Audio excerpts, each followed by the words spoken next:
इन खबर चैनल को सब्सक्राइब करें और बेल आइकन दबाना ना भूलें। नमस्कार, मैं विद्याशंकर तिवारी हूं इंडिया न्यूज़ के डिजिटल चैनल इन खबर के लिए। सुप्रीम कोर्ट ने एक महत्वपूर्ण फैसला दिया है और वो फैसला है राफेल को लेकर के।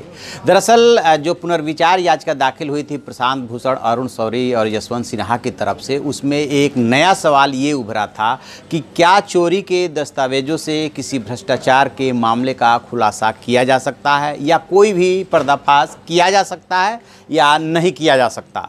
तो इसको लेकर के केंद्र की राय अलग थी और जो विरोधी पक्ष था यानी कि जो याचिका लेकर के गए थे उनकी दलीलें अलग थी।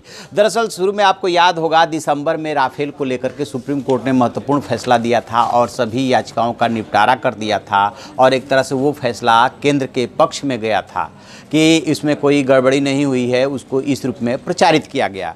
लेकिन बाद में ये तीनों प्रशांत भूषण, यशवंत सिन्हा और अरुण शौरी इस मसले को लेकर के इस आधार पे फिर से सुप्रीम कोर्ट पहुँचे पुनर्विचार याचिका को लेकर के कि जो हिंदू ने खबर प्रकाशित की है और उसमें जो दस्तावेज इस्तेमाल किए हैं वो दस्तावेज ये साबित करते हैं कि गड़बड़ी हुई, लिहाजा इस पे फिर से सुनवाई की ज़रूरत है। लेकिन इसमें जो केंद्र सरकार ने स्टैंड लिया, अटॉर्नी जनरल ने जो स्टैंड लिया, उनका स्टैंड के वेणुगोपाल ने उनका स्टैंड ये था कि ये जो डिफेंस से जुड़ा हुआ मसला है, ये ऑफिशियल सीक्रेट एक्ट का जो सेक्शन 81A है उसके तहत जो है ये प्रोटेक्टेड है, ये सूचना के अधिकार के तहत भी इसको हासिल नहीं किया जा सकता इन डॉक्यूमेंट्स को। और जो इंडियन एविडेंस एक्ट है उसकी धारा जो 123 है उसके तहत इसको सबूत नहीं माना जा सकता, लिहाजा इस पे सुनवाई ही नहीं हो सकती।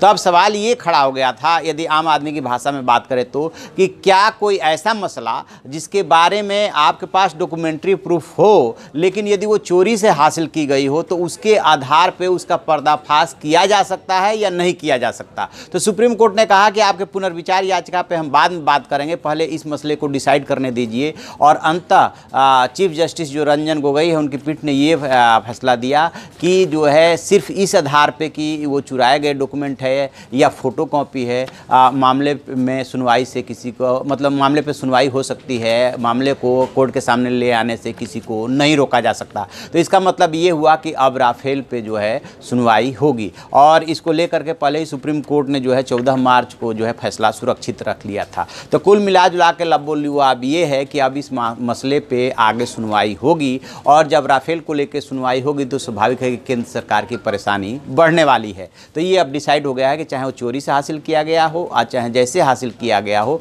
यदि वो डॉक्यूमेंट सही है तो उसके आधार पर सुनवाई हो सकती है, चैलेंज किया जा सकता है। जो भी इसमें अपडेट होगा हम आपको बताते रहेंगे। आप देखते रहिए हमारा डिजिटल चैनल इन खबर। Thank you.